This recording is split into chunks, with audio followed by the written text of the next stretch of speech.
Okay. Cool. Sure, I'm just open everything now.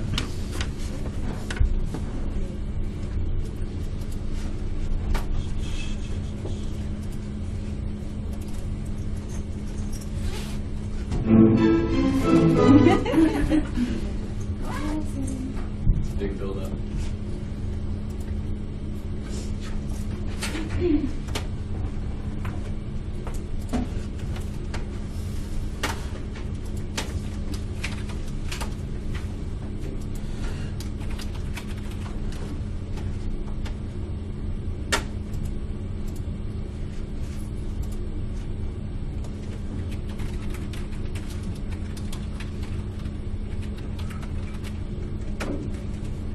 Coffee's ready whenever you guys need some.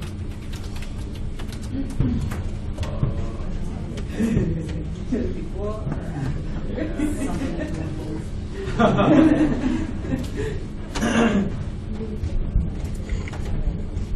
Professor Dungy, Yeah. can we lose access to these emails after we graduate? I think you have it for access for a year, and then you get an alumni address. Well, you get an alumni address right after you graduate. So Yeah. you have access to this for a year. Okay. Just thinking about that the other day. It'd be a problem if I lost it right away.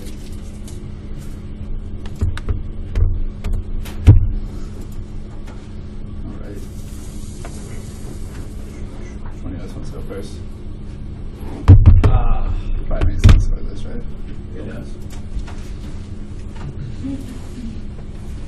Alrighty guys, so we did our project on two generals from Cuban history, Maximo Gomez and Fidel Castro. We're going to start by just giving you a quick kind of introduction to their lives, help you maybe learn a little bit more background about each figure, what you don't already know, and then we're going to finish it up with a John Stewart-esque presentation video, where we get to learn a little bit more about each character and see them in person. Okay, so the first general is Maximo Gomez, just pictured here. So he's born in 1836 and then died in Havana in 1905. So we'll start off with his childhood. So he was born in Benin, in the Dominican Republic.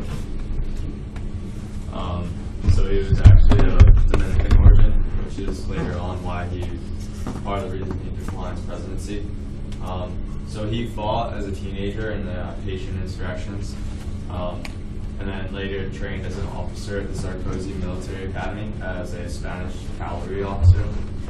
So he fought alongside the Spanish in the Dominican Annexation War, and after the Spanish kind of had lost that war and had to retreat, that's when a lot of Spaniards, especially the military, moved to Cuba. So during the 10 Years' War, he retired from the Spanish military and joined the rebel cause and the Mambises, and that's just kind of the guerrilla soldiers. And then obviously we've gone over this a lot, but he coined terms like machete charge, just because they didn't have enough ammunition and weaponry to actually fight. They're not well armed, and because of these charges, they turned in really bloody battles, and that was one of the things that Gomez was known for. So kind of interlude between the 10 Years' War, or after the 10 Years' War. So outcomes, he trained officers like Antonio Maceo, who we obviously know died in battle later on. And he sold at one point he sold all of his personal belongings to finance the revolution in Puerto Rico, but later decided that didn't need to happen because the Spanish took away the governor, the ruling person he had on that one. And then you see him rise to general of the Cuban army, and then he mimicked tactics used by Spanish guerrillas. So that's just kind of what he taught his officers and why he was effective. So during 15 years of conflict, he was shot only 2 times. I think Maceo was shot 20-something. I want to say 27. And the second to last one was a fatal one. And then, so Gomez's son actually died trying to recover Maceo's body. and that's when he's transitioned into the scorched earth tactics, because he's just kind of angry. Just a quote. Thought this was really effective. Kind of gives reason behind why he does it. So in retirement, he refused aid to Spain. He was given a proposition where if he joined the Spanish against the U.S., that then all Cubans would be equal. He obviously refused that, and then he retired to his villa outside of Havana. Just years and years of war, and he was just done. And then refused the presidency because of his military background as well as his origin. All right, so I did my part on Fidel Castro. My presentation moreover focuses on the early years of his life because in the interview we kind of get into his time as leader of the Cuban Republic, and so basically ends about the time that he comes to power. So early life, he was born in Verón, Cuba, to a wealthy immigrant family who were involved in agriculture. He and his brother Raúl received a Jesuit education in Santiago de Cuba. And though an intelligent and very bright student, he tended to focus more on athletics than he did schoolwork. After graduating from high school, he had started study at the University of Havana and studying law, at which point he became involved politically with the Partido Ortodoxo in 1947 and got involved with the student movement there. Following that and leading up to the main event which created the July 26th movement was the advent of the Moncada barracks attack, which was more symbolic than anything else. Knowing that he couldn't necessarily overcome Batista's forces, but using it as essentially a way to think of martyrs of the past Cuban insurrections and that sort. So Castro and 25 other prisoners were sentenced to about 15 years to life at the Isle of Pines prison, during which he'd become very well versed in everything from Shakespeare to Lenin and Dostoevsky, and helped solidify his ideology in the meantime. He was released 2 years later from the Isle of Pines, and it was as a result of the fact that Batista felt that he was in control and feeling very invulnerable at the time. At which point, Fidel had not stopped his ideological agenda in trying to disseminate his point of view and his political convictions. He started writing for La Calle and Bohemia and started making radio speeches, which Batista was having trouble in controlling.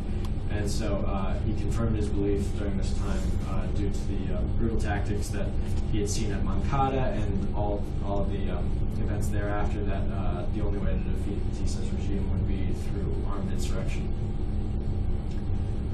He was exiled subsequently into Mexico and joined his brother Raúl in preparing for a larger Cuban invasion, a systematic Cuban invasion. He was continually harassed he and his fellow rebels were continually harassed by the Mexican government. During this time in Mexico, he met with Jose Echeverria, who was a student leader at the University of Havana, who wanted to support an urban insurrection as well as a rural insurrection as Fidel had wanted. During this time, he met Che Guevara, who had helped form the ideology of the post-revolutionary period. And on November 25th, 1956, Castro named two companions, set sail on the Granma, which was a tiny, quote-unquote, yacht that sailed through the Gulf of Mexico onto the eastern shores of Cuba, southeastern shores of Cuba.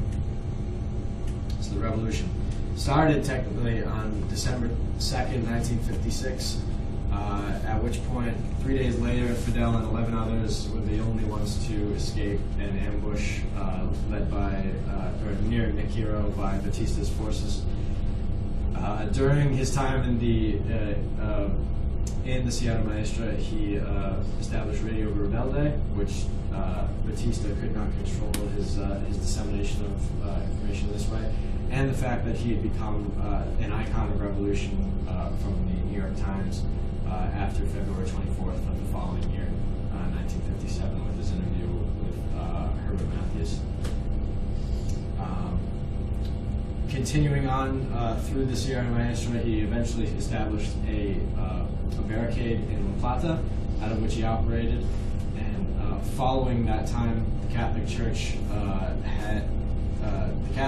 and the United States had kind of lost faith in the Batista government, and the Catholic Church had called for a government of national unity representing all the people, as well as U.S. aid for military resources stopping in March 13th of 1958. And on December 28th, Che Guevara had led the last charge against Batista's forces in Santa Clara, and 3 days later, Batista fled to the Dominican Republic, and so begins the Cuban Republic. And now we have a video that are representations of these figures in history. Maybe if Fidel Castro looked like a redhead with a corduroy jacket, And Gomez was 20 years old. right? I think it was pretty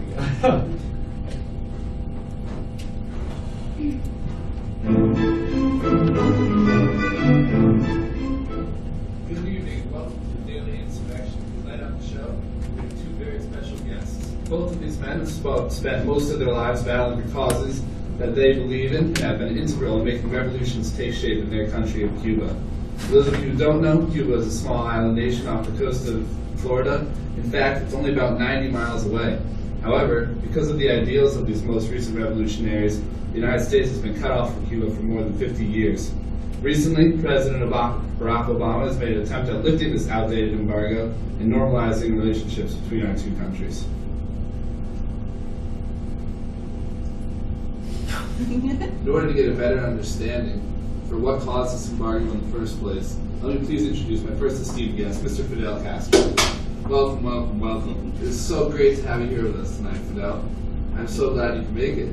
Honestly, I didn't even know if you would. There's a lot of rumors going around the United States right now that sometimes you're alive, sometimes you're dead. People don't know. But here he is, folks. We have him in the flesh and blood, the all-powerful Castro.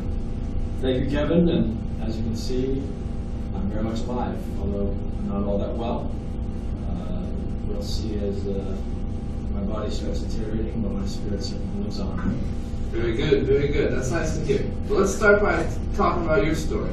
The story of Cuba and the Cuban people. When did you first know that you were going to be a revolutionary? What caused the spark inside of you to want to rebel against the Batista military government? And how are you different from him? I first knew that I was going to be a revolutionary or a man of change when Cuba needed, what Cuba needed when I was in college. I was studying law and really became distraught with our current place in Cuban life. It was a violent time full of gangs and killings, and one almost had to join gangs in order to protect oneself. So my first attempt at overthrowing Batista, as you know, was at the Makata barracks, and although it failed, it was purposeful. That was sort of my intention. I ended up getting put on trial with a number of other revolutionaries and got sentenced to 15 years in prison. However, I was able to give a speech at my trial and had it disseminated across Cuba over the next 2 years, which annoyed Batista to no end, and he ended up exiling me after 2 years in prison. So the speech, as you know, that I gave was called "History Will Absolve Me." Can you tell me, do you believe that history will absolve you? It already has. My revolution was successful. Look at us now. We send more doctors out across the world to help disaster relief than any other country. Our people live in common, and everyone starts out on the same playing field.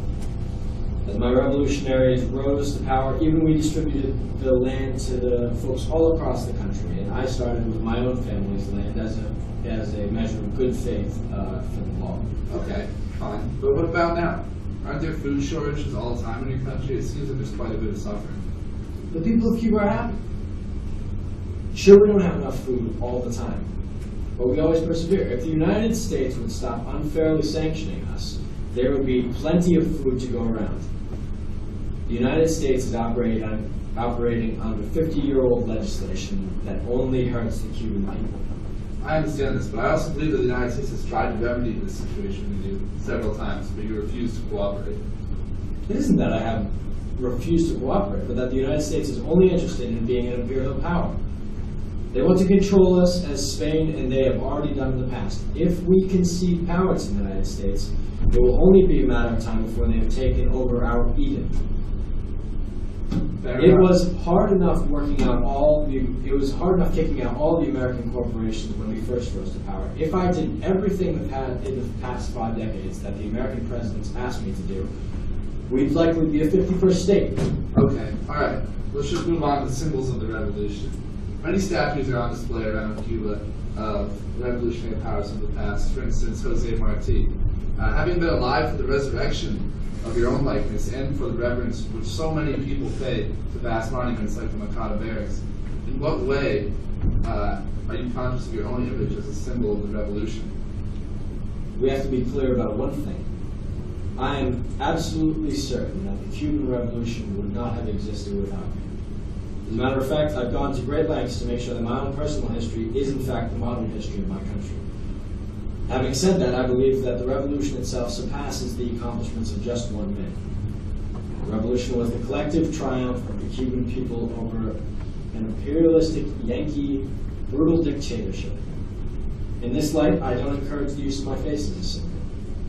What of the ailments that the revolution supposedly cured, such as racism and poverty? It was in the second declaration of Havana that your government declared these maladies to be cured in the absence of an imperialist government. What do you then make of the remarks about existing discrimination upon the island?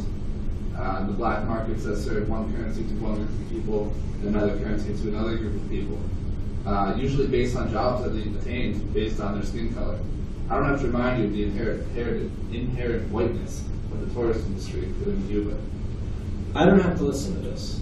I do what is best for my country under any circumstances. I do not want to let Cuba be puppets for the Americans.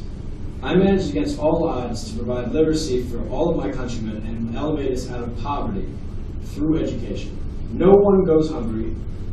I did my job and don't need a Yankee to tell me about Cuba's problems. The moment that I take heed of the advice of a Yankee, Cuba hurtles itself back into the dark ages and will obtain no hold in its future. All right, folks, that's all the time we have for today with His Excellence Fidel Castro. Thank you so much for joining us in this conversation. We hope to hear from you soon as United States and Cuba relations normalize over the next coming few months. Have a great day. Thank you. Hope to hear from you soon. All right, guys, that was great. Thank you, Fidel, for being on the show. Next up, we have another revolutionary from Cuba, if I can find my notes. Gomez. His name was Gomez, Maximo Gomez, to be precise. He was a leading revolutionary in the 10 Years' War, as well as the Revolution of 1895, and we have him here today to speak with us. So here he is, everybody, Maximo Gomez. So a big round of applause. Look, Evan, I've watched your show a lot, and I really liked it, but isn't it supposed to be funny? That's a good one. That's a good one. Let's just jump right into the interview. Yeah, no one likes Castro. No. How did your childhood influence you as a revolutionary in the 10 Years' War? Well, unlike Castro, rich kid, I was born in the Dominican Republic to 2 Spanish parents. I fought as a teenager. I wasn't sent to law school, No. much like Castro. And then I was trained at the Sarkozy Military Academy as a Spanish cavalry officer. Very interesting. So I can see you definitely have a background in the military, just the man to lead the revolution. However, I have a question that my fans have been wanting to ask you for a long time now. If you were stuck on an island with 3 people, you had to kill one, sell one, and survive with one, and they were Teddy Roosevelt, the Spanish king, and the Spanish governor of Cuba, what would you do? I would kill the Spanish king, sell the Cuban governor of Cuba, and then What do I have to survive with Teddy Roosevelt? Yeah, Teddy Roosevelt. Why him? I think I could survive with Teddy Roosevelt. Think so? Yeah. Fair enough. It's better than any Spanish king. That just begs the question then, why are you such a good fighter? I grew up fighting my whole life. I was in skirmishes as a young child, and there's never been a point in my life where I haven't had to fight for something. I think it's just in my blood. Can you actually dodge bullets? That's what I've been hearing from my writers in the back. I wanted to make sure I asked that first up. Unlike Castro, I was actually shot twice during my 15 years of battles. I think Castro was in 2 fights where almost everyone died, and he wasn't shot, was he? No, I don't think so. Somehow Was he even there? Away. Yeah. I was shot twice, and I led from the front. Very cool, very cool. In that case, it just must be obvious that you were the ones who invented the machete charge, but how did you come up with the machete charge in the first place? Like I said, I led from the front, and when I took control of the Cuban army and the Cuban revolutionaries, we weren't armed well. Many times the only way we could fight was through guerrilla warfare, which I actually, contrary to popular belief, I did not come up with that term or invent guerrilla warfare. I learned it at the Spanish Academy. The Spanish actually used it against Napoleon. But anyway, back to the machete charge. Often we did not have ammunition, or our weapons were failed, so our last resort was machete, and we scared the enemy. It must take quite a bit of bravery to lead a machete charge, especially when no one had never done that before. Yeah. So, in that case, describe to me the thought process on the Scorched Earth campaign. You burnt down my house, by the way, so you do owe me a new one, but that's besides the point. Scorched Earth campaign came about after my son was killed. The only way that I thought we could get to the Spanish and succeed with the 10 Years' War was to burn any assets that were on the island. It was not an easy decision, but Benit Silati, which means blessed be the torch. The torch was mainly the reason that we were successful. It scared the Spanish. Well, speaking of the 10-year revolution, it didn't go so hot, did it? No, we lost many people. We were outnumbered, outgunned. We had no money, and we had the support of no one. You had no money, but how's your village doing these days? My villa is very nice, Kevin. Nicer than your burnt down house. All right, fine. A lot of people try to compare you to other revolutionaries throughout history. One that usually comes to mind, George Washington. Do not wish to be compared to anyone. I am myself, not George Washington. Okay. All right then. So, who was the most influential person in your life, if not past revolutionaries? Jose Marti. Throughout much of my life, his works influenced me and drove me on. Fair enough. He's very influential for a lot of people. This is kind of a tough question, though. Say the revolution is not successful. Is the United States or Spain your preferred master? Well, the Spanish tried to kill me, as well as many of my friends, such as Antonio Maceo. And in their arrogance, they even came to me for help. So I would have to say the U.S. That's probably a pretty good choice. One more question. How many people have you killed? Just kidding. All right, guys. Thanks a lot. That's Maximo Gomez. It's great to have you on the show. And that's it for tonight for the Daily Insurrection. We hope to see you next week when we have 2 new revolutionaries joining with us. And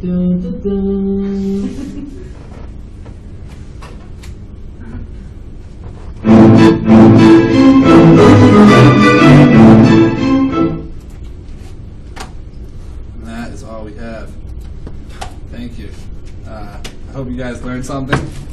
We had a lot of fun doing that. So if you have any questions, we'd be happy to try to answer them for you. Definitely not as easy as we thought it would be. No. Not really that seasoned at filming and editing, but Yeah. somehow it worked out in the end. We tried really hard to figure it out. We had to go to like the Macs in the library, figure out how to work those, because neither of us have Macs. So how did you decide on the revolutionaries to speak out? I think they were just the most interesting to us. we like kind of played around with the idea of doing Valeriano Weiler. yeah, Yeah. Weiler, and then we kind of got away from that because, I mean, he wasn't really revolutionary. He was more of just a guy who was sent to put down the revolution. So his point of view wasn't necessarily that interesting. It's just kind of like, I'm here to stop it, and that's it. There's also just like an underwhelming amount of research done on this like legacy. Outside of the Butcher thing. Yeah, outside Yeah. the Butcher thing. I mean, just even finding the most minimal information on him was like really difficult. There was one chapter of a book that I found in the library that was on him, and then a little section of the concentration camps that he had instituted, but nothing else. And so Fidel Castro being this like figure at the is there's a lot of information. Plenty of stuff to go around on him. I think it was interesting how different, like, even though they were both revolutionaries, their views on what Cuba should look like was totally different. Yeah. And that's why I picked on Sean a lot. And it was interesting though that that Castro didn't mention previous revolutionaries.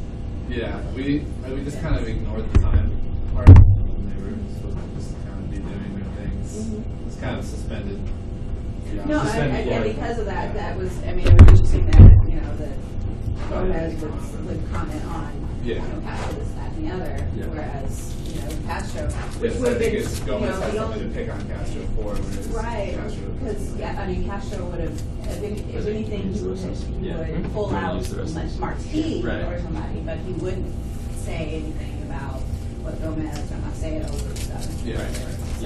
It was, I mean, it's not that you should have, it's that Yeah, very right, fact yeah, that it you- was- he was yeah. Yeah, in real life, he would, so. keeping it out was actually very strategic. Right. Yeah.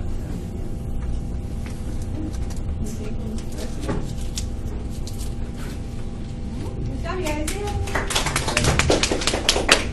right, then let's go now. We'll go. Yeah, Yeah. your hair was like dude. I was like, Real before the haircut. All right, I did it that day, coffee. actually. Right after that. Yeah. My hair just grows really fast. Yeah, same here, man. My hair is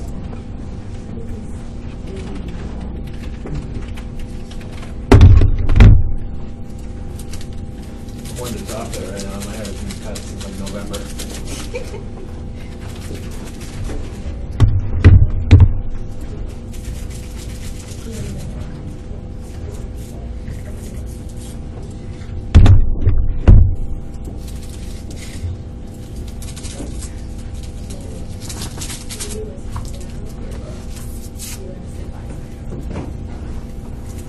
That's it.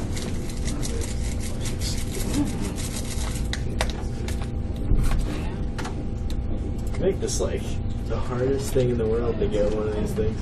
There you go. Cool.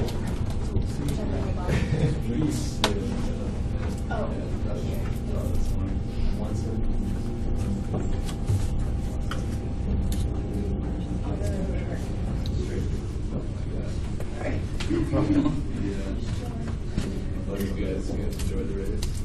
Yeah.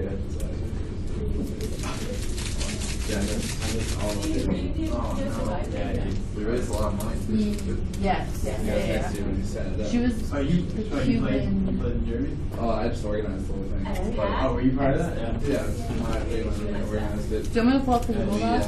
we raised like $300 for his charity. For it. Really? Yeah. From just entries or? I just donate. We just had whenever we registered at the table, we just had everybody throw in a donation in a bucket. And there were 4 charities, and we let the winner of the race decide what money was going to go. That's awesome. Who ended up winning?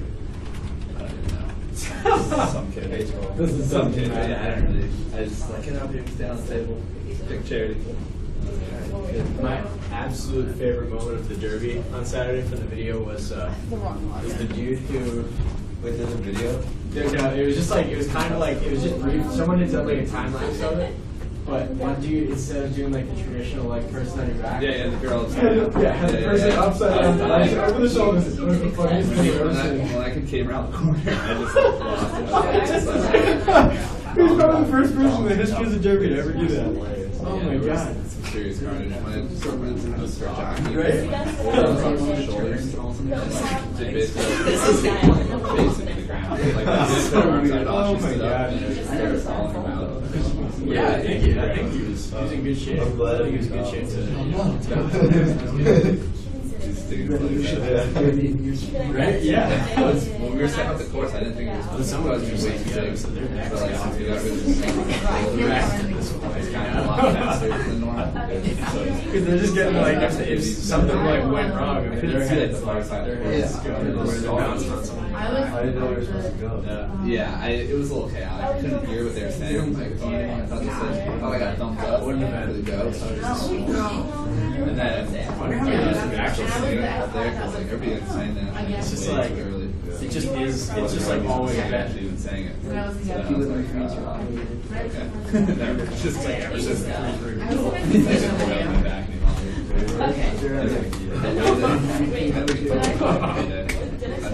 The way that we set up the shoot, we like ran out of string and stakes.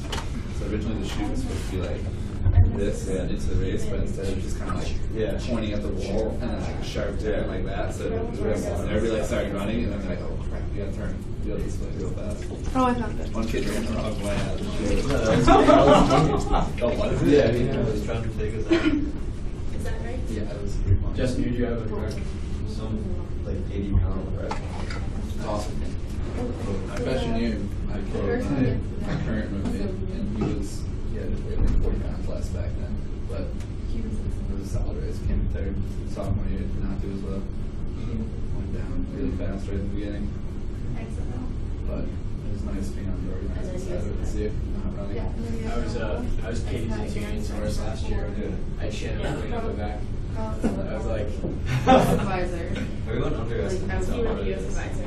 Oh, dude, it's so hard. It's exhausting. Oh my god. My roommate was Seriously drunk. exhausting. And that was it. That was it. That didn't switch. Okay. Okay. Especially if you've been drinking before. Just running 2 laps. Get on your back. Some pounds.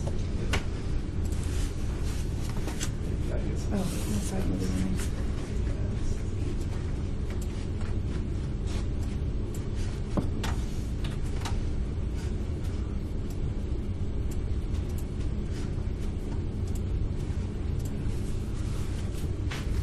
So we decided to take a look at 1962 and then parallel it with present day. So looking at a legislative discussion between some representatives in JFK and then some representatives in Obama. And it's just with the glare, it's hard to see, so we just labeled who's everybody up there. Anything else to add? Okay, that's pretty much it. And it's a smaller view.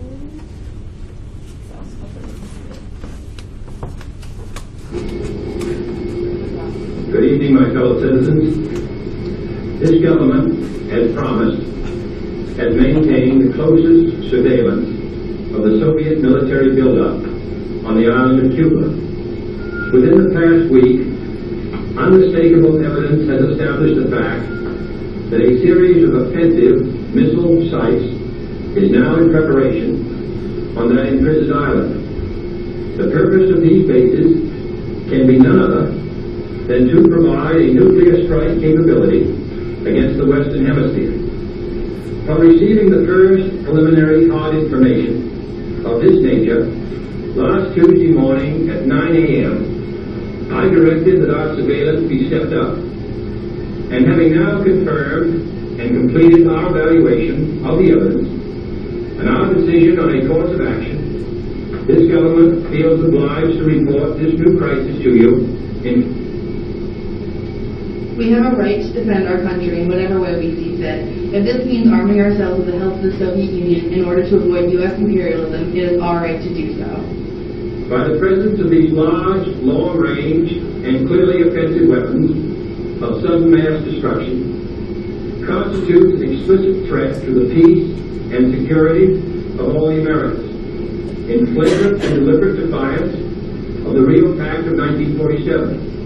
The traditions of this nation and hemisphere, the joint resolution of the 87th Congress, the Charter of the United Nations, and my own public warnings to the Soviets on September 4th and 13. This action also contradicts the repeated assurances of Soviet spokesmen, both publicly and privately delivered, that the arms buildup in Cuba would retain its original defensive character, and that the Soviet Union had no need or desire to station strategic missiles on the territory of any other nation.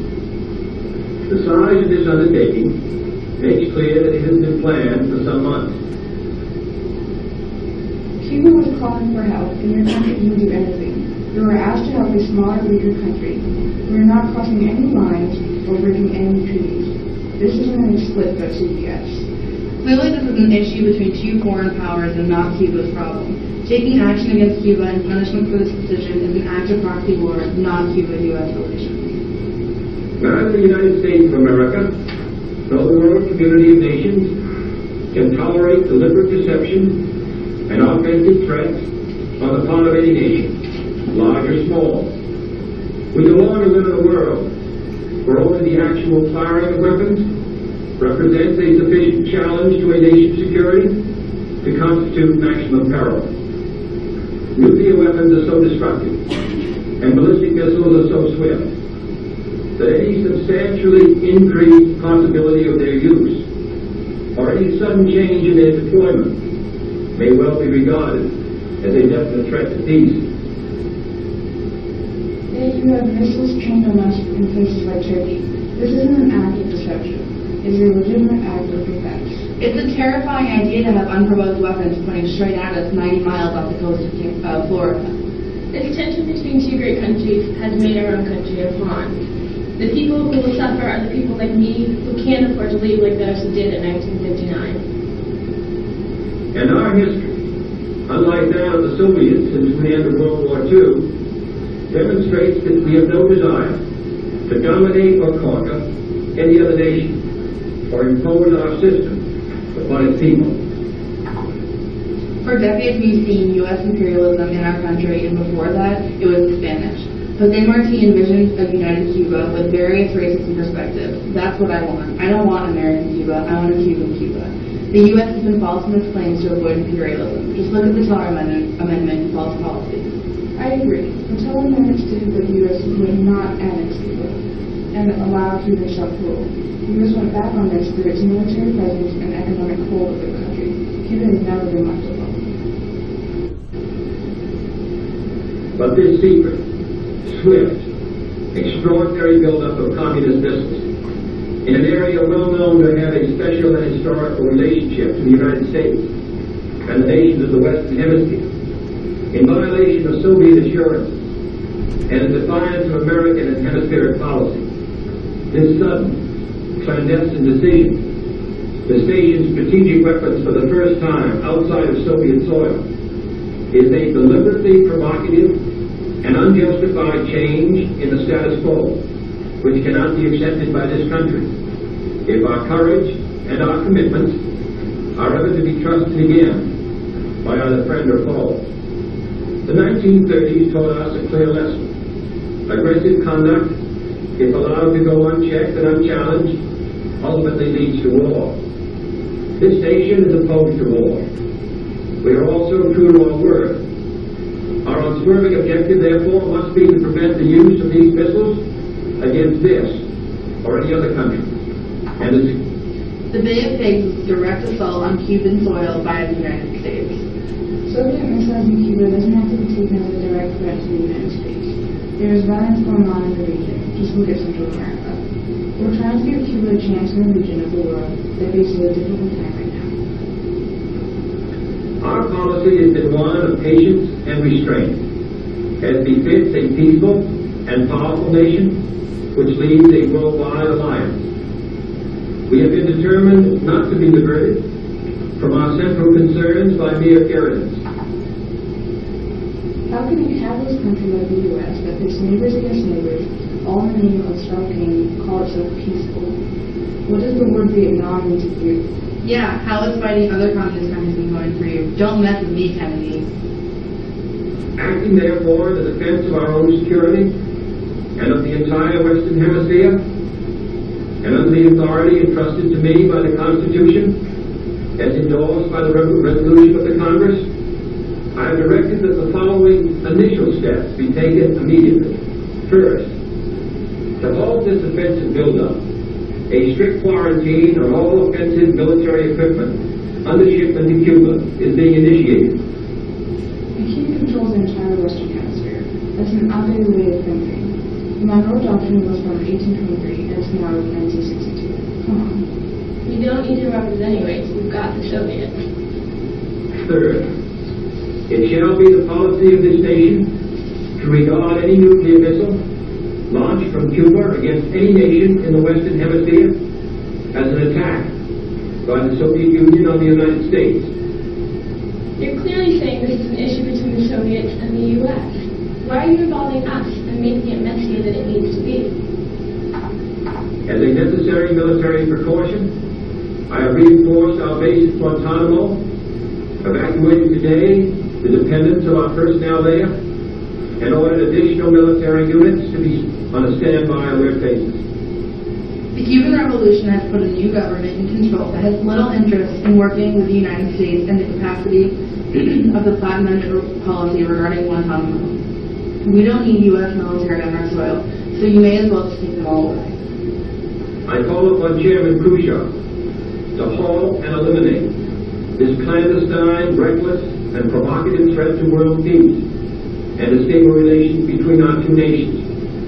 I call upon him further to abandon this course of world domination and to join in an historic effort to end the perilous arms race and to transform the history of man. He has an opportunity now to move the world back from the abyss of destruction by returning to his government's own words that it had no need to station missiles outside its own territory, and withdrawing these weapons from Cuba, by refraining from any action which will widen or deepen the present crisis, and then by participating in a search for peaceful and permanent solutions.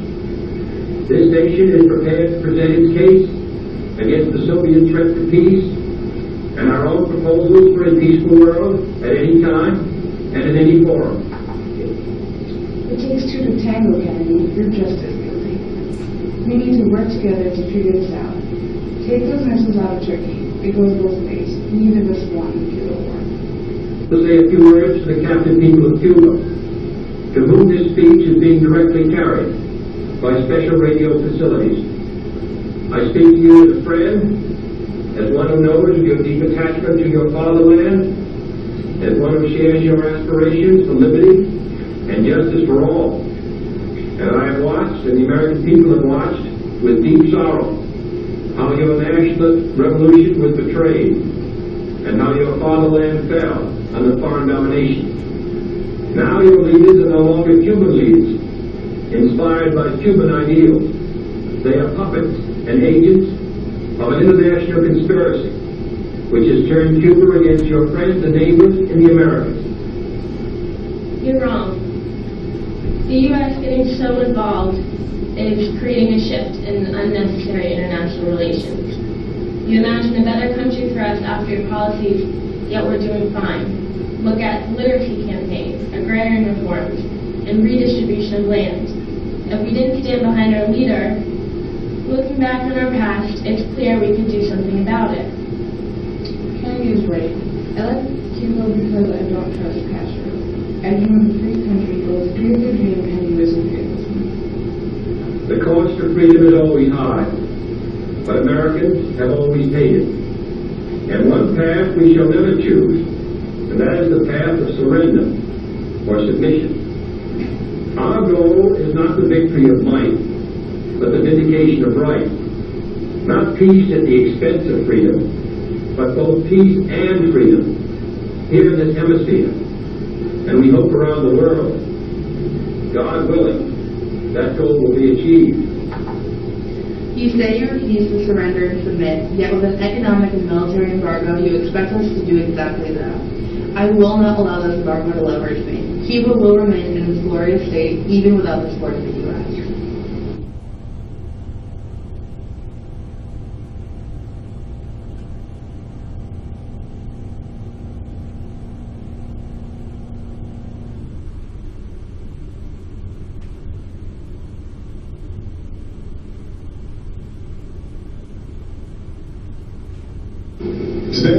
the United States of America is changing its relationship with the people of Cuba. In the most significant changes in our policy in more than 50 years, we will end an outdated approach that for decades has failed to advance our interests, and instead we will begin to normalize relations between our two countries. I agree. The establishment of diplomatic relations is the beginning of a process toward the normalization of bilateral relations, but this won't be possible as long as the blockade exists. I was born in 1961, just over 2 years after Fidel Castro took power in Cuba, and just a few months after the Bay of Pigs invasion, which tried to overthrow his regime. Over the next several decades, we and our countries played out against the backdrop of the Cold War and America's steadfast opposition to communism. We were separated by just over 90 miles, but year after year, an ideological and economic barrier hardened between our two countries. Meanwhile, the Cuban exile community in the United States made enormous contributions to our country in politics, in business, culture, and sports. Like immigrants before, Cubans helped remake America, even as they felt a painful yearning for the land and family. This would allow Cuban expats to spend more fun with family members in Cuba. It would allow interactions and being reunited with their family and cultures, and healthy changes in both Cuban American communities in the United States and Cuban communities in Cuba. We left Cuba because we didn't trust the regime. The embargo being lifted would not harm Castro or be beneficial to an everyday Cuban. The embargo symbolized our opposition to a totalitarian state. It should be tightened, not lifted. That Americans can enjoy anyplace else. And though this policy has been rooted in the best of intentions, no other nation joins us in imposing these sanctions, and it has had little effect beyond providing the Cuban government with a rationale for restrictions on its people. Today, Cuba is still governed by the Castros and the Communist Party that came to power half a century ago. Neither the American nor Cuban people are well served by a rigid policy that's rooted in events that took place before most of us were born. We shouldn't disregard history. If it's not working, fix it to make it work. Don't take it away. Cuba hasn't changed, so lifting the embargo wouldn't do anything except reward the government. By imposing further restrictions and maintaining the embargo, we would be able to target those like the Castros who are harming the country. It would be in the Cubans' best interest to slowly lift the embargo, ensuring democracy and less of the possibility of capitalism taking over. A major obstacle stood in our way: the wrongful imprisonment in Cuba of a U.S. citizen and USAID subcontractor, Alan Gross, for 5 years. Over many months, my administration has held discussions with the Cuban government about Alan's case and other aspects of our relationship. His Holiness Pope Francis issued a personal appeal to me and to Cuba's President Raul Castro, urging us to resolve Alan's case and to address Cuba's interest in the release of 3 Cuban agents who've been jailed in the United States for over 15 years. Today, Alan returned home, reunited with his family at long last. Alan was released by the Cuban government on humanitarian grounds. Separately, in exchange for the 3 Cuban agents, Cuba today released one of the most important intelligence agents that the United States has ever had in Cuba, and who has been in prison for nearly 2 decades. This man, whose sacrifice has been known to only a few, provided America with the information that allowed us to arrest the network of Cuban agents that included the men transferred to Cuba today, as well as other spies in the United States. This is a great start to mutual respect amongst the U.S. American and Cuban people. It's nice, but we need more. I demand a full end to the embargo and a normalization of all ties. In addition, Guantanamo needs to be returned to Cuba, and the country should be taken off the U.S. terrorism list. Instead of seeing Raul Castro shaking President Obama's hand, I would like to see him, his brother, and all their henchmen in a courtroom being tried for crimes against humanity. I also long for genuine freedom in Cuba, instead of seeing his corrupt and abusive regime rewarded with favors from the United States. I long for the day when that regime is replaced by a genuine democracy with a free market economy. Growing up in the U.S., I saw the perils of Cuban society because of the regime. Lifting the embargo would not stop this. Taking the regime out of power and creating an atmosphere for democracy would live. First, I've instructed Secretary Kerry to immediately begin discussions with Cuba to reestablish diplomatic relations that have been severed since January of 1961. Going forward, the United States will reestablish an embassy in Havana, and high-ranking officials will visit Cuba. Where we can advance shared interests, we will, on issues like health, migration, counterterrorism. I agree, but I remind you that Cuba will always remain free of U.S. control, even with these new interactions. Now, where we disagree, we will raise those differences directly, as we will continue to do on issues related to democracy and human rights in Cuba. But I believe that we can do more to support the Cuban people and promote our values through engagement. After all, these 50 years have shown that isolation has not worked. Cuba can establish their own government, and if we need your help, we'll ask for it. We don't need you to impose anything, although the past 50 years have left us separated. We've worked with everyone else just fine. Because the embargo wasn't enforced in the correct way, you have to dismantle it correctly. Democracy and a free market economy, as Carlos mentioned, would be good for Cuba. Give them the tools, but don't force the country. Third, we are taking steps to increase travel, commerce, and the flow of information to and from Cuba. This is fundamentally about freedom and openness, and also expresses my belief in the power of people-to-people engagement. With the changes I'm announcing today, it will be easier for Americans to travel to Cuba, and Americans will be able to use American credit and debit cards on the island. Nobody represents America's values better than the American people, and I believe this contact will ultimately do more to empower the Cuban people. Travel is a small part of this. The main problem has not been resolved: the economic, commercial, and financial blockade, which causes huge human and economic damage and is a violation of international rights. Obama, you use your executive powers to ease travel and trade restrictions with Havana, putting a dent on the embargo, but that's not enough. There needs to be more U.S. support and interaction with Cuba and a full lifting of the blockade. I believe in the free flow of information. Unfortunately, our sanctions on Cuba have denied Cubans access to technology that has empowered individuals around the globe. So I've authorized increased telecommunications connections between the United States and Cuba. Businesses will be able to sell goods that enable Cubans to communicate with the United States and other countries.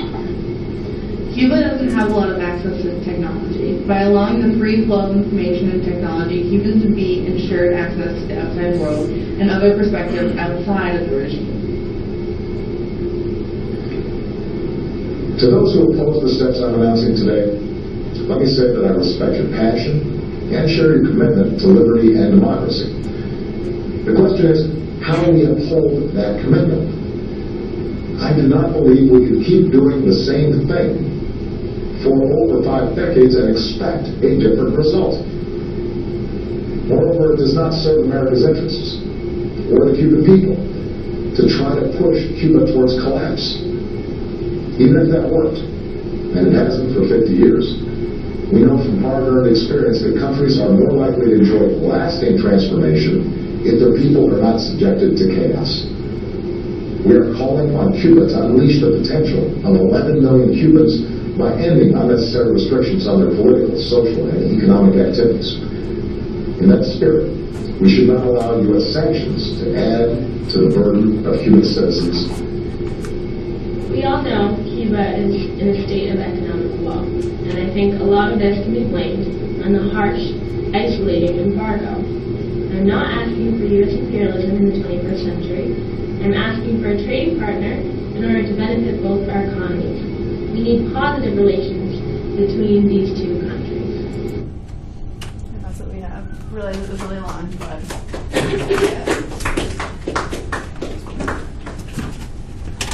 comments from the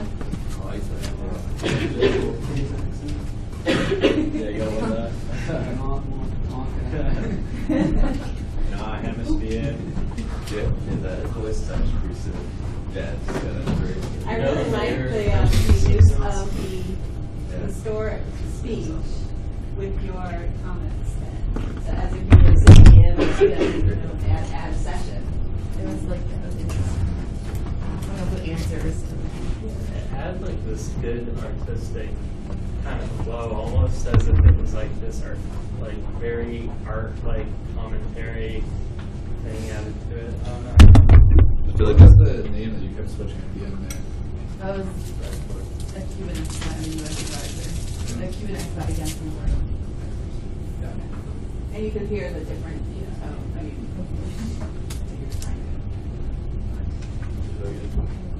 and how did you decide on the different personalities that you were going I think we first looked at like the different perspectives, especially with JFK and showing the different regions. And then as we listened to the speech more, we realized more perspectives, like a Cuban citizen could come in handy. And then it kind of just, yeah, we wanted to get like a well-rounded perspective on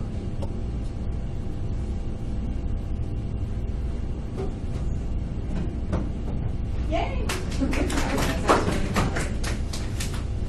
Okay, one more group.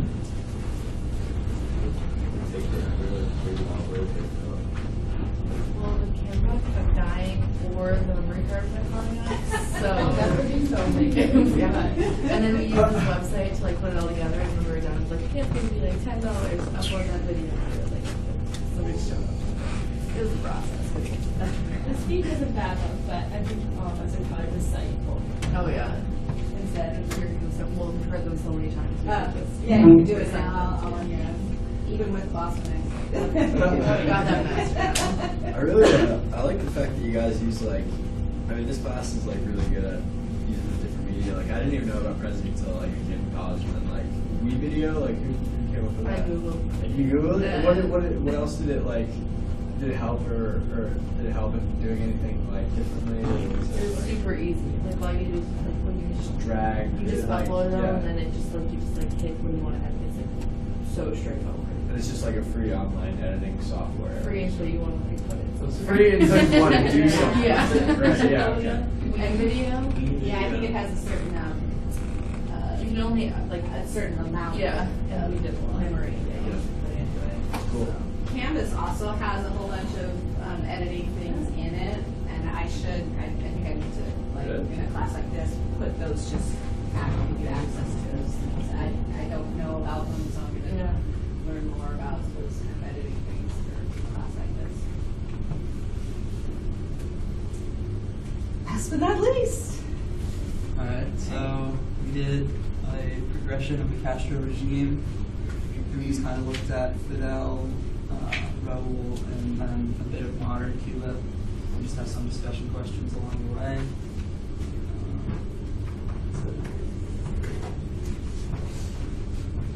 So this first part is about Fidel. So very similar to last Wednesday. So started with July 26th and the attack on Moncada. And then that same year he wrote History Will Absolve Me.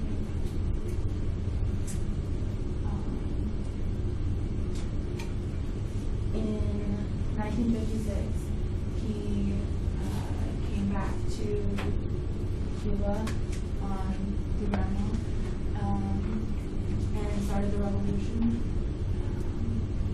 And January 1st, 1959, Batista fled Cuba and Castro took power.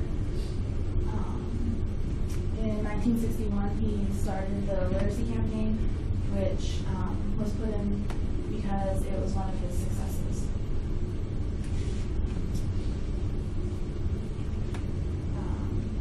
So in April of 1861, you had the Bay of Pigs invasion.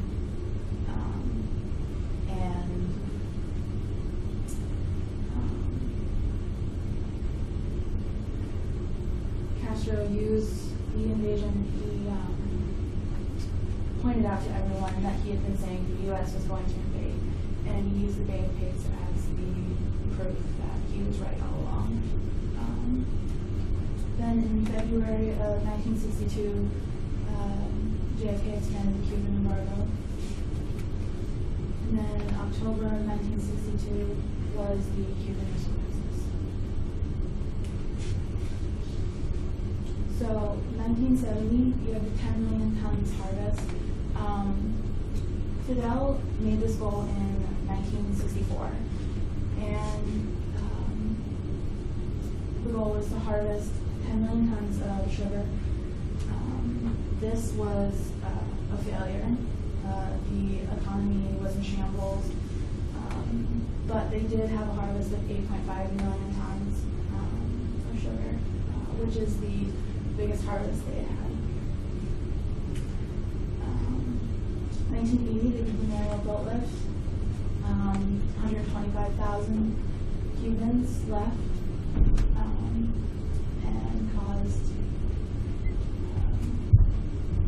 problems in Miami, and stories to spread of the criminals being sent over to Cuba. Okay, so the collapse of the Soviet Union and the special period started in 1989. Common problems were fuel shortages, planned and unplanned electrical blackouts, factory shutdowns, transportation problems, food shortages, and lack of foreign exchange.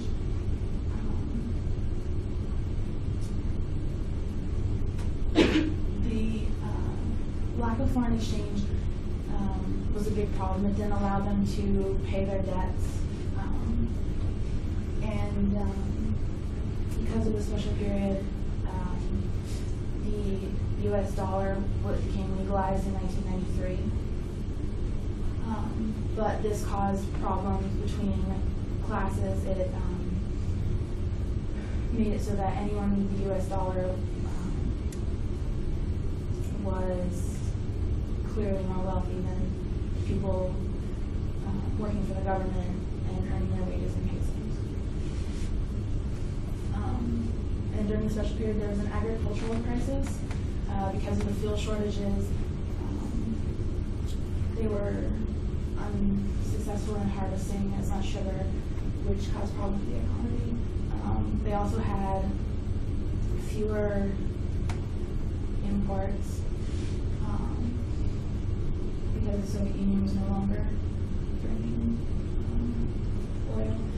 I believe it said in 1989 that there were 13 million tons of oil coming into Cuba. And then in 1991, there was 1.3 million tons that came in. So there's a big difference. With the agricultural crisis, there was land set aside on state farms for food production for local consumption. And there was rationing of food.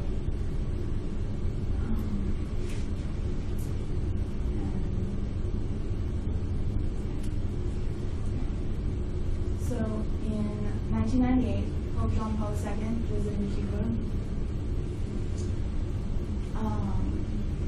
And then in 1999, there was the Gonzalez disagreement about where he should be, whether he should stay in Miami or go back to Cuba. So this is the end of my part, but I did have a question. At the beginning, I talked about Juncado, and I was just wondering how would Cuba be different if Juncado, the attack, had never happened? July 26th had never happened.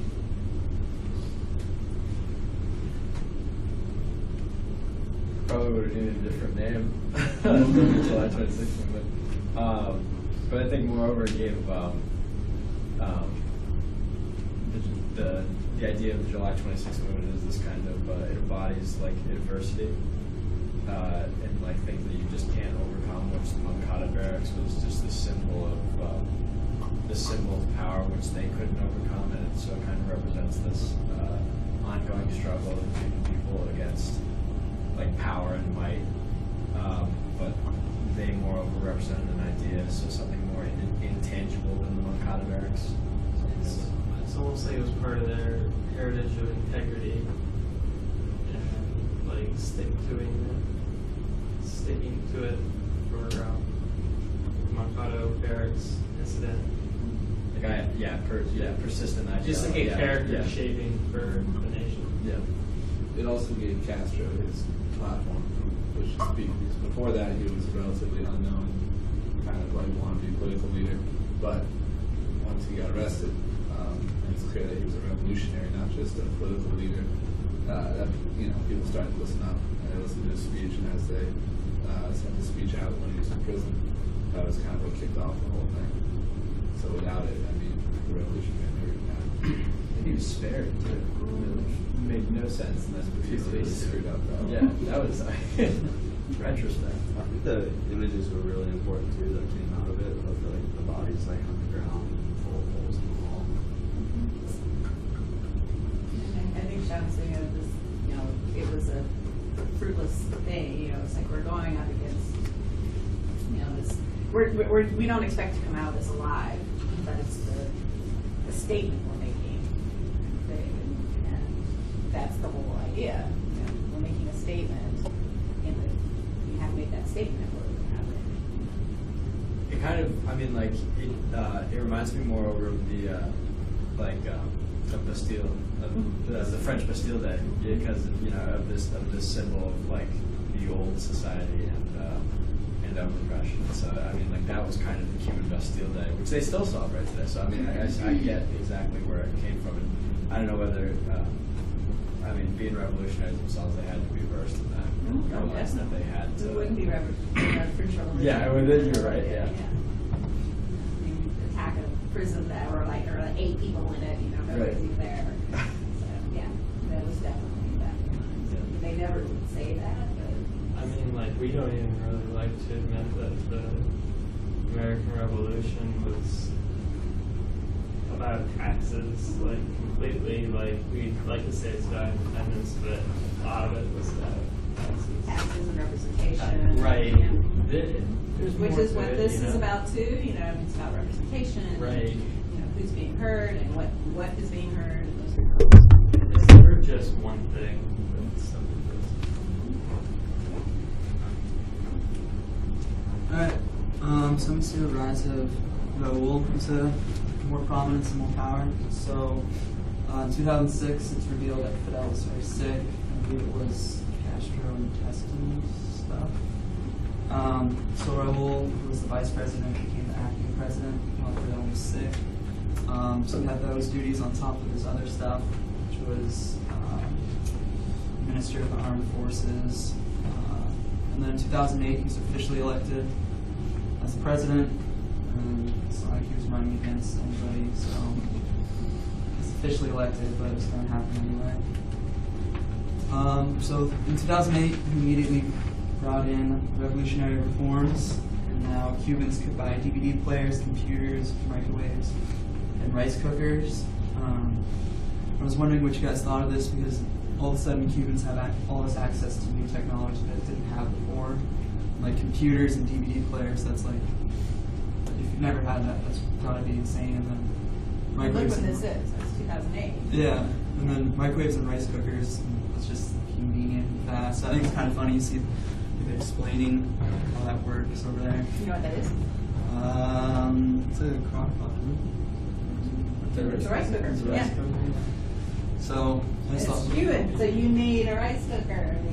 Yeah. It's like Cuban food, part of your staple. Yeah, rice and beans and everything. So I was wondering what you guys thought of how the sudden influx of technology would affect the Cuban people. I have a question. Sure. I don't know if you know the answer, but since they have computers, they have internet access. I addressed this in one of my slides. Yes, they do, kind of. Is it censored? Yes. Okay. Yes. And there's no bandwidth. Okay. And the computers are also very expensive. So if you're making $20 a month, you probably can't afford to buy a computer when they first were a lot of. So. Was the Was there any debate, like when the technology came about in Cuba, that they could actually get this, whether they could still remain like an ideologically communist nation while still having all these kind of capitalist conveniences and possessions? I don't really know, to be honest. I would assume it was still like considered communist, but it probably had like censorship in terms of what they can access. Like maybe you can buy a DVD player, but you can't buy a DVD about or some other there was a discussion about it and what kind of access, and a lot of the government officials veered towards, well, China, and that was always kind of the answer, is everything access to all these commercial goods, but it's still a communist country. So that was usually the answer. Because I know like Eastern Berlin and East Germany, it was that they still had commercial products, but it was the limitation of them that kind of defined this communist. But still, that's 89 is before we get to the kinds of technology that we have now. Do they like high up political, I guess, employees? Do their children go to school in Cuba, or do they go? For the most part, but they also will go to school. They have really special schools, or they will go to the Soviet Union or to China or to sanctioned places, Spain. I feel like when you get like up to the higher echelon of Cuban society, like their children need computers that they're gonna actually. And there are computers at the university. I mean, and have access to computers, and they have computer labs. So it's just you need to do your homework at school. Most people go home and I wouldn't assign something that I know that computer didn't work really. So slow. And the internet access is sort of slow. And he also introduced land reform, which allowed farmers to lease government land because the state owns so much land in Cuba, and a lot of it was just sitting there doing nothing. So they allowed farmers to lease it and grow crops that they can sell or eat or whatever. So then in 2011, he introduced more reforms. And the model for this was the Chinese, which you kind of mentioned, because the Chinese are communist, but they have much more successful. Well, Chinese have a huge economy, as we know. And Cubans can now buy and sell real estate and used vehicles. I'm just wondering, like, the Chinese economic model depends on dirt cheap labor to produce goods that you can sell cheaper throughout the world. I wonder do you guys think that would work for Cuba, or do you think Cuba, looking at the Chinese economic model, has to make a lot of changes to fit into their ideology? It's like Cuba doesn't really want anyone to be dirt poor anymore. It's kind of like the whole revolution was to get these people out of this extreme poverty and elevate them so everyone's relatively equal. If you look at the Chinese model, there's people who just are like slaves, basically. I think it depends on who they make relationships with in the next 10 years. That Cuba definitely has the ability to be like the third largest economy in our hemisphere. Would I be correct in saying that? Could be. So I think they would steer away from dirt poor, cheap labor. But then again, I don't think you might need it. I think it's kind of interesting to look at, because if they want to jump into the global economy, they're going to have to figure out some way that they can do that. Because right now they don't really have a method to do that. They can't start selling sugar the way they used to or anything like that. So it's just interesting to look at. So we move to 2012. Raul in the statement said he would like to meet with the United States and amend defenses, but only if Cuba would be viewed as equals. And as we heard of the Obama thing, there was a whole debate about Alan Gross, or whatever his last name is. And the U.S. also said to end authoritarianism by the Cuban government. That was like the human rights stuff and the one party. So do you guys think we should have, instead of waiting, because now we're mending the fences and looking at each other as equals, do you think that Alan was worth waiting for, or should we have started then? You have to remember who Alan Gross was. He's the intelligence officer. What is a USAID guy? Not intelligence officer. No, it's just a USAID guy, right? Yes. Subtracted. Yes. He's technically not an intelligence officer, doesn't assume USAID. I wonder about all that. But USAID is an aid agency. But the Cubans thought that he was trading technology, or not trading, but Who did he work for? black market. USAID. Did he work for one? Oh, he didn't work for one of the USAID subcontractors. Right, he was a subcontractor, but the like electronics or but in doing selling electronics, and the Cubans said he was doing it without a license, it was illegal, and they arrested him for it. But I mean, I'm always skeptical about USAID just because it's a working set in Latin America, and it's been linked to the CIA. My uncle would argue under the table on that one. He works for USAID, but he's one of those guys who's like, so what do you do? And it's like, just tell me what you do, and then I won't wonder. No? But it's that was what he was like. Well, what are you doing? And he was hooing and humming, and we said, fine, you can't tell us what you're doing and who you're selling it to and what you're selling it for, and show us your contract, then it's illegal and go to jail. There's a slightly off topic, but there's a great Vice News segment on USAID and their relief in Haiti after the earthquake, and it really makes you wonder about USAID in general. And they talk about Alan Gross. But yeah, it makes you wonder exactly what they're doing. It was made to be kind of a side side unit to the Peace Corps. So the Peace Corps would go in and they would work on the ground with people. The USAID would be the suppliers of the equipment and the process, the bigger package for the Peace Corps kind of people. So the more government kind of entity. Peace Corps is hands-on, people kind of thing. USAID is the government entity of, we'll go in and we'll help you set up cultivation, we'll help you do this, that, whatever you need to do to establish goodwill in the country. And so technically that's what it is, but it's Africa, Asia, Latin America, every country has always got its back door for it. Do we send in like security forces whenever the Peace Corps is Peace Corps is on their own. They really are. It really is a group that has detached itself from any governmental shenanigans and they will pull people out when there's danger because they can't protect them. You're really on your own when you're out in those towns and villages way out in the middle of nowhere, and there is no protection.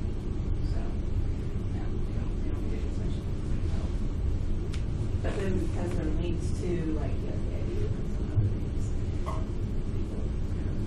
they are in danger from a lot of groups. In 2013, Raul was elected again as president in February, and he announced he will not seek re-election in 2018. So it's kind of that power vacuum we were talking about. So we don't really know what we're going to see in 2018. Because he didn't say anything specific. He just said he wasn't going to run again.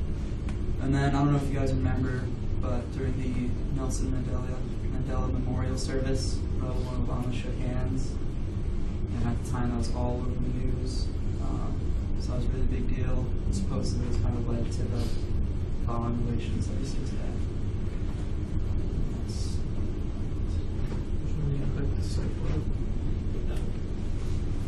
This is modern Cuba, and I found some modern Cuba topics that I'm going to discuss. This is a great picture, actually, of Fidel Castro with the baseball about to throw a pitch. I really like that photo. I really wanted to include it in. But Cuba is beginning to lose many of its great baseball players to the U.S., where this is predicted. I actually have a friend who's a baseball insider. He is really, really kind of connected. He actually goes here, but he's connected to the Major League Baseball and talks with players and stuff, and he says this is going to be the thing that baseball fans are going to be talking about. And of course, many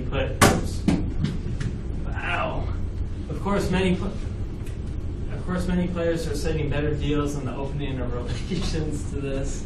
And do you think that these athletes should be obligated to their country or should have more freedom? Because Cuba kind of loses on this too.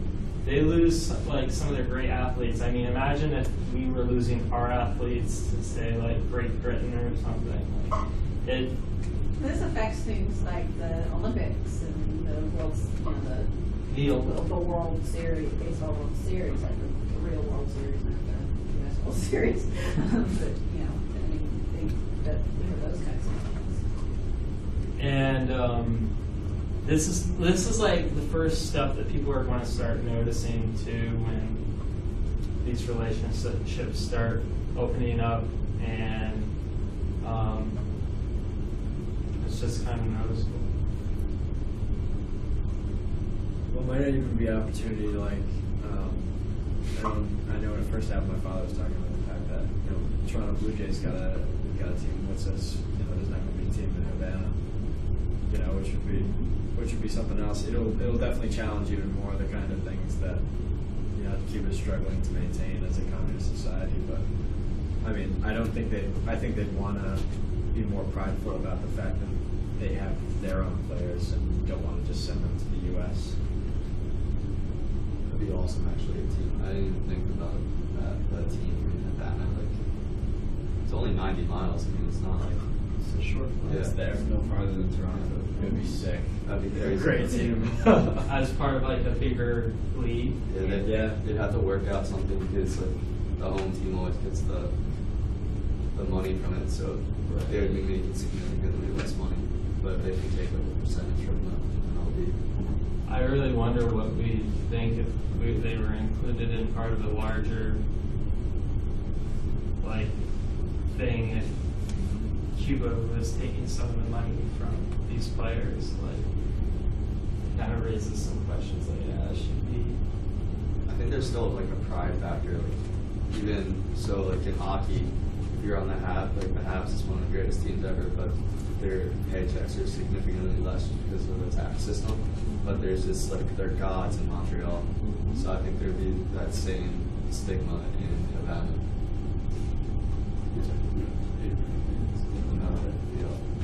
That'd be awesome.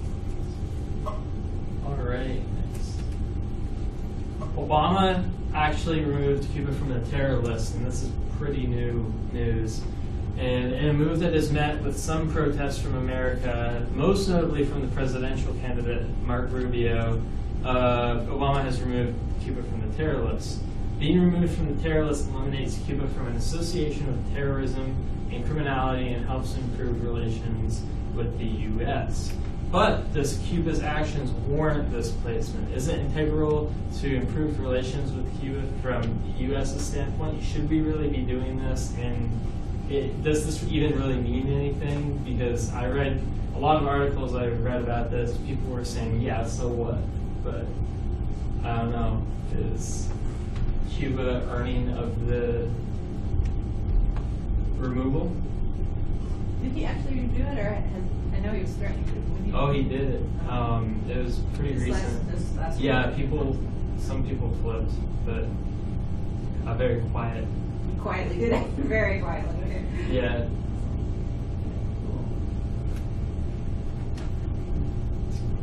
So yeah, do you know who's on the terror list or what? Iran. North Korea. North Korea, China. China's not on it anymore. So just our own, the United States. Yeah, okay. And what does it mean to be on the terror list? No, that's what we say, but what's the effect of There's it? sanctions, right? There's sanctions, you can't do business with the United States and that country. So if somebody does business with Iran, then they can't do business with the United States because that money could be funding terrorists. But doesn't China do business with North Korea?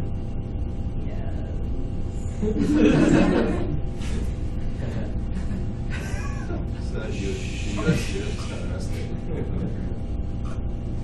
China's one of our biggest trading partners, so we just.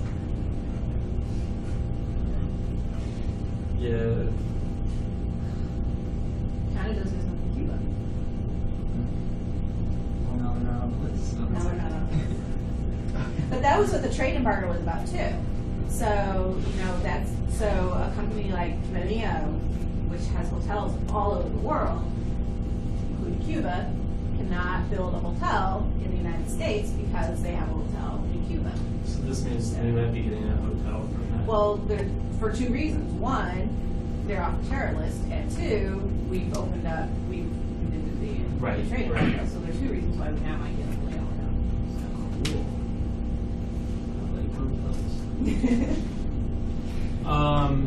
Kaching goes to vote. The Koch brothers, if you don't know who they are, they're like super Republicans, kind of draconian, and they're buying up the Latino vote, which means a bolstering of the Cuban vote, which is highly Republican. I didn't know this, but Republicans lost last election from the Latinos in our country by like 3-1, which is pretty hard because it's such an important demographic in our country. And do you think that their attempts are going to work? They're really putting in a lot of effort into getting the Cuban American vote, and I think they are probably going to get it due to the. It's certain Cubans though. That 3-1 was a certain. That one was a certain type of Cuban. Which Cubans was it? Those were born in Cuba. Yeah, it's what I call the Miami Cubans. The ones that the pre-Mario Lopez folks was and the Rubio kind of people. That who are attached to this idea of the embargo, and Castro's eventually going to die, and we're going to go home, and we're going to reinstate everything that it was before Castro.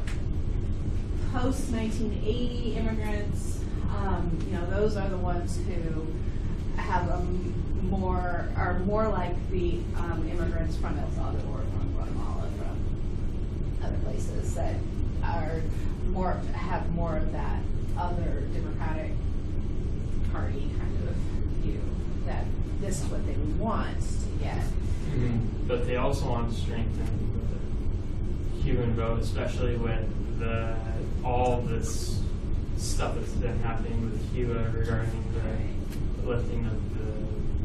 But they're not. shock. Are they working towards it? I mean,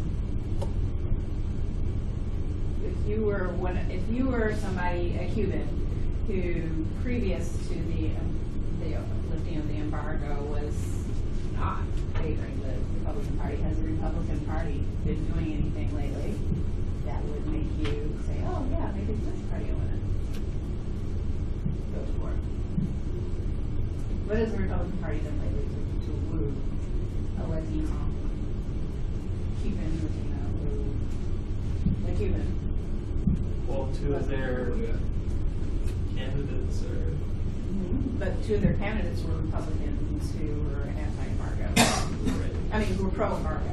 They okayed everything Obama's been doing through the Congress because they control. Do they control the Senate or Congress? Both.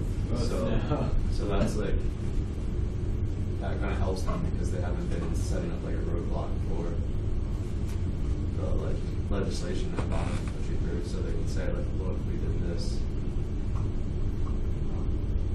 That's pretty big.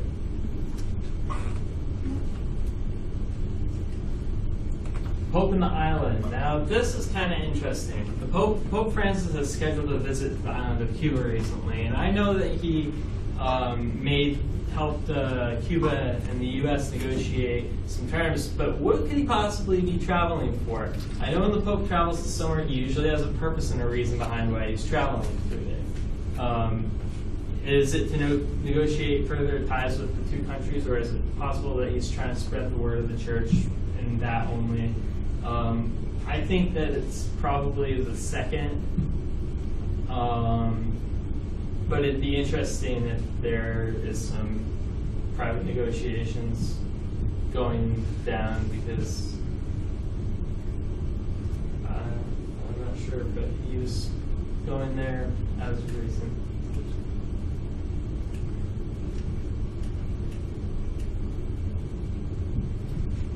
What do you guys think he's up to?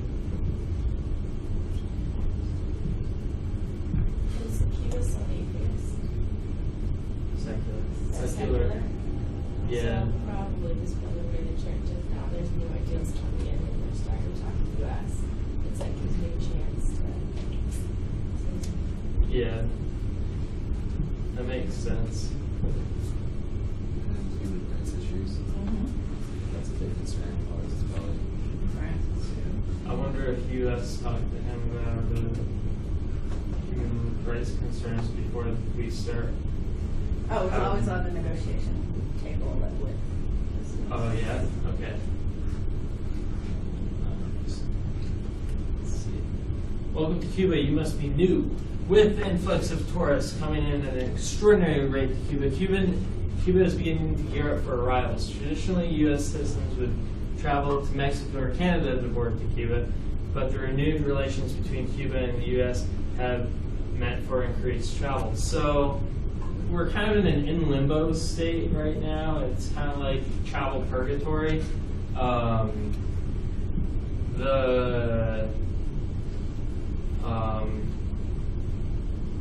embassy, I don't think there's a U.S. embassy there yet. Come first and then. I think an embassy is definitely on its way, but I don't know if I tell somebody who's traveling there for pleasure to wait a little bit or not. What would you guys say?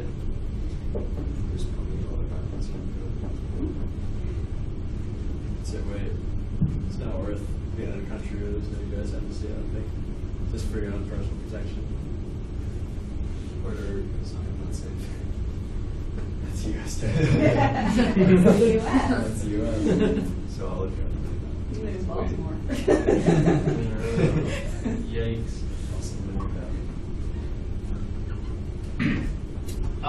Race for the presidency. Mark Rubio and Ted Cruz both have Cuban heritage. Their campaigns are highly conservative, possibly to their Cuban heritage as an immigrant. Is it possible that renewed relations will improve with these candidates? Renewed relations will improve the candidates' chances of winning, or worsen them. So, do the recent events have any chance that they'll affect these two men's possibility of becoming president? I don't think either of them really has a good shot to begin with, so I don't know how much effect it will really have. You can beat to death like a policy that it's just. I mean, like if they're in the middle of a diplomatic process, you're not going to cut off ties with the country for no reason. I mean, like it's silly. It's absolutely silly unless they're just trying to detach themselves from the the entirety of the Obama administration, which they are.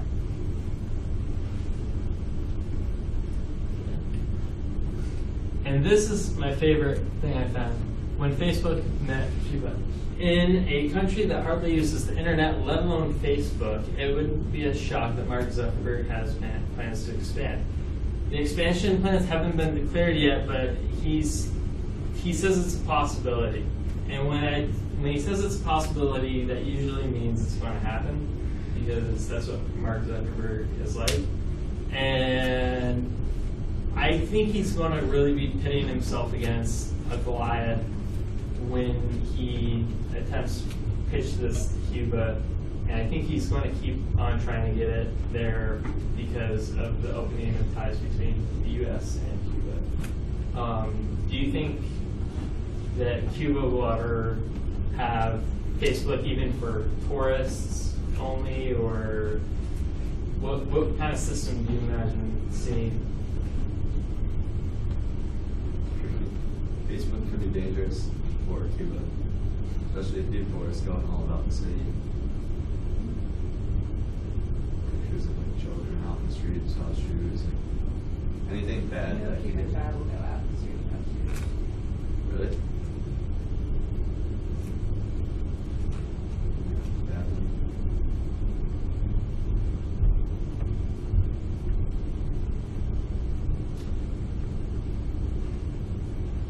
I think that social media is definitely something that's changing our news and changing how we see news. So I think we'll be getting some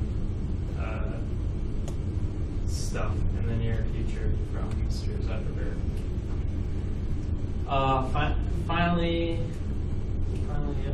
is the Panama Summit.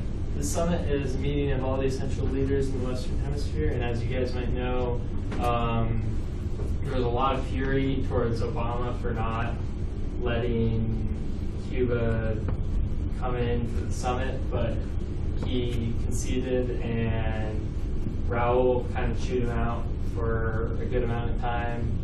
And should Cuba be allowed to attend the summit, and what are the pros and cons of having a Castro voice in such a summit? Is it helpful for America, or? Well, first, it wasn't Obama that was holding back. It was the U.S. policy. U.S. policy? So, okay. Which he's the front man for now, but all right. One of the very first things that Obama always was on one of his platforms was the opening of the embargo. So that was always on his thing. And so when he went down to Venezuela, Colombia, I'm sorry, for his first summit, that was always on his plate. But he had to bide his time when to do it.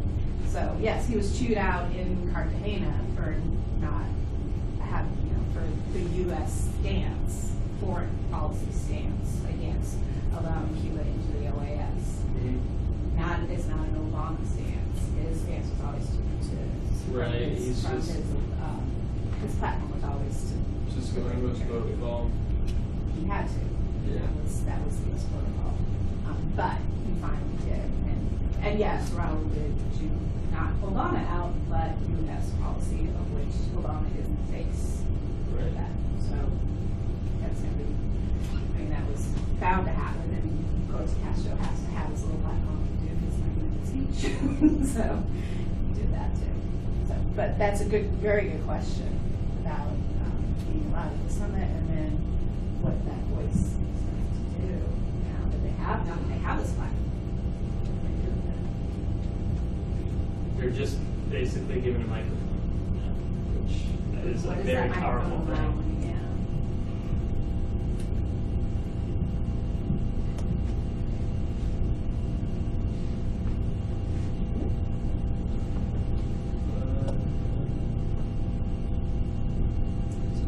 That's it, yeah.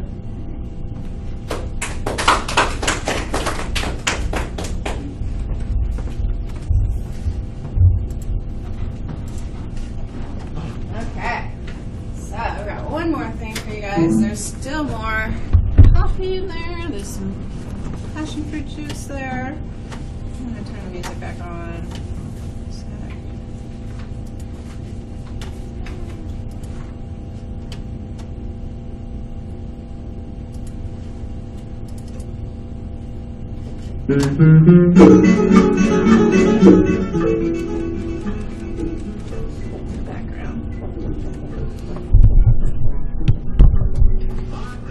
Okay.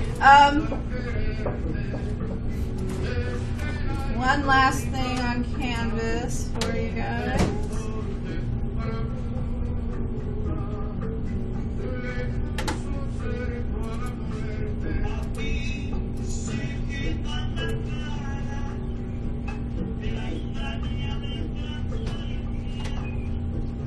One more story I found this morning while I was hanging out was skateboarding. Come to, well, it was always there. I saw people skateboarding when I was down there, but there's a whole skateboarding culture and how that's going to change now, things that might change, so you might want to go in and read about that. There's a little thing in there, Nick, about they had a little workshop, a little conference, a little workshop that they had, where they went down and were handing out supplies and things for the kids for their boards, and they were pumping out the tunes, and the official, the one government official who was there was like, yeah, y'all can play the tunes, but no rap music. Hey, skateboarding thing with no rap music. We'll try. So it's actually this really interesting little article on culture and how things are changing now that we have this more easy flow of exchange of people and culture, and it's kind of cool. And these stories are just, coming a mile a minute now. You just see all kinds of really neat things. So even though the class is over, I want you guys to just keep arguing this stuff, keep in touch with Cuba, and hopefully you'll be able to travel there eventually. Sean's not going to go until the embassy is open. Yeah. Some of us don't really care about that. We'll go anyway. But whatever way you want to go, I hope at some point you do to go and visit Cuba. So, any last comments or anything that you guys want to share? In fact, let's just go around the table and say one last thing about Cuba, what you've learned or what you hope for the future, anything like that. You start with Catherine and go back and go around. And that was a very good job with your presentation too, by the way. Your last presentation of your college career. Yay!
And how, it kind of opened my eyes to a lot of different things with, icons, and people being, put on a pedestal and kind of look at their backgrounds. By the way, I watched that Messiah Complex video. Everybody should watch it. It's so good. And Russell Brand's, a genius. So, it's amazing. It's on Netflix. But yeah, that was, learning what Trey was quite And your last presentation too. I did enjoy the class. Really didn't know so much about Cuba besides kind of the basics before this. Now I know a lot more, so that was pretty awesome. I also really like this kind of class, so going forward, you guys should try to take more cross-country classes where you get to teach yourself. Basically, I think you learn more that way. And yeah, I hope to be able to go to Cuba soon. So hoping this next chapter of my life that's about to unfold involves a lot of travel. So hopefully Cuba's definitely on that list. But with Sean, I'm gonna wait for the embassy. But I'll get there eventually. For me, like looking forward, I hope that the U.S. doesn't have too much of an influence on Cuba. And one of the big things for me is like that environmental heating in Cuba. I just really don't want to see that really. So I'd like to go down there and visit it sometime. Also waiting for an embassy. Or until I learn Spanish. I have this dream, honestly. So I was hanging out with Fidel Castro. Awesome. And we were both in like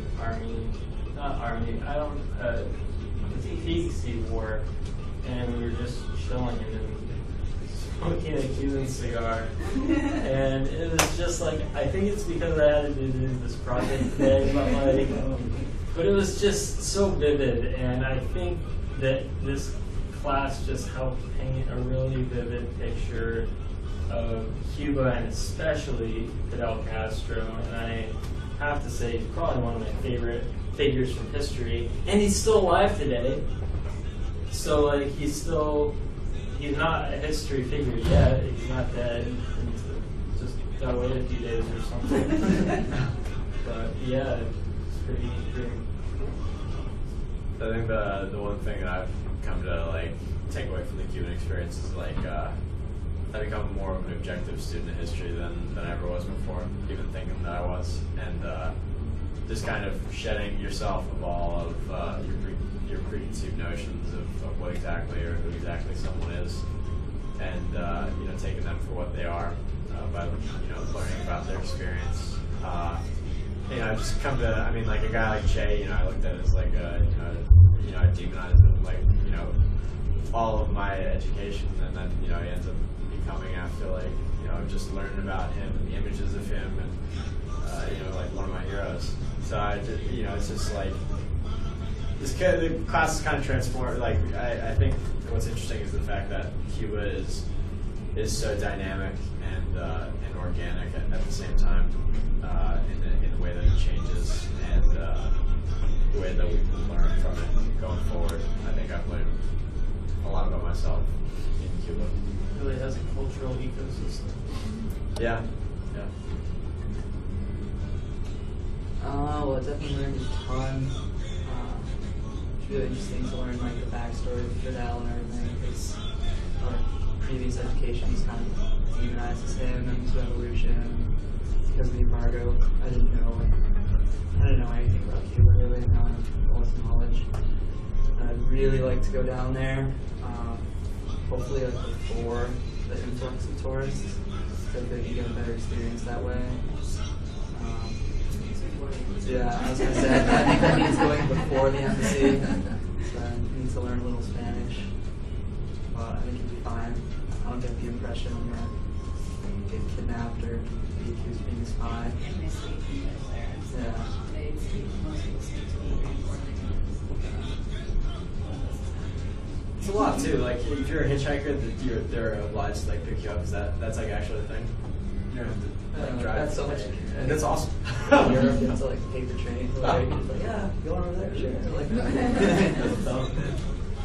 But there is actually a long run. oh, Do sure. that too. Yeah. Sweet. Cool. Just like hop in the back of the pickup truck or something. Socialized hitchhiking. It's Yeah. awesome. Long line of people who have to get somewhere. So. Well, the thing that I learned just is how much there is to learn. I mean, this is the second time I've taught the class, and I'm still learning things. And just, and now I was just so excited. I don't want to maybe an S in December, and I was like, yes, just in time for class. But it also made it more difficult because I'm used to teaching this class. It's the second time I've taught it here, but I've taught it three times. And it's like I've got to totally change the way, the approach to this class. So it was just really fun to see how you guys approach things and the things that you guys found interesting and what you pulled out of it and how I could help you find things and pull those interesting threads out. Yeah, I'm really glad that that happened in December. Because I remember when we were writing thesis, we were talking about classes for this semester. I almost mailed it in into like 100 level to be my own class, but this is actually really, really interesting now with all the new stuff that's going to be happening all semester. So I'm really glad I did. Well, I had a lot of fun with you guys, and thanks for going on the journey with me.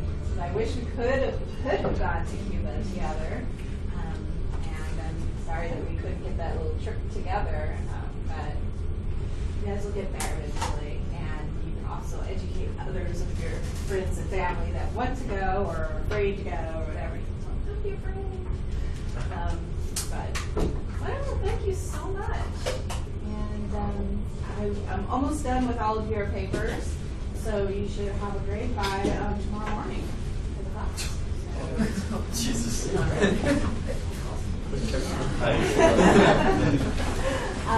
And there's more coffee, there's more juice, whatever.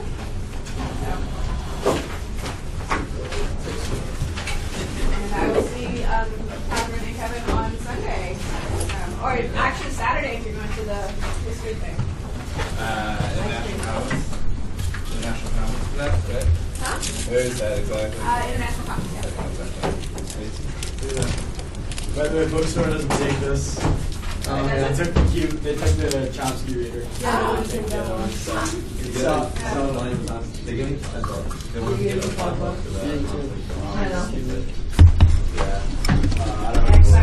using it next semester. Great book to have in your collection in your library. I can sell it online, probably. Yeah, no, that's probably going to be the plan. I know Amazon does those DIY. Yeah. DIY book dealers. Yeah, or just Google book sell. See, I totally I was looking over